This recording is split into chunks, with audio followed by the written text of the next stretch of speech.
Shirt में बिल्कुल साफ़ माल निकल चुका है।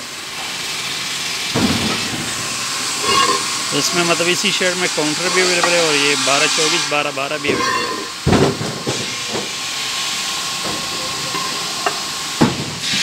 और इसमें हमारे पास डंडा भी अवेलेबल है। अगर किसी को डंडे में चाहिए तो डंडे भी मिल जाएगा इंशाल्लाह। इसमें 12-24, 12-12 भी मिल जाएगा और इसमें काउंटर भी मिल जाएगा।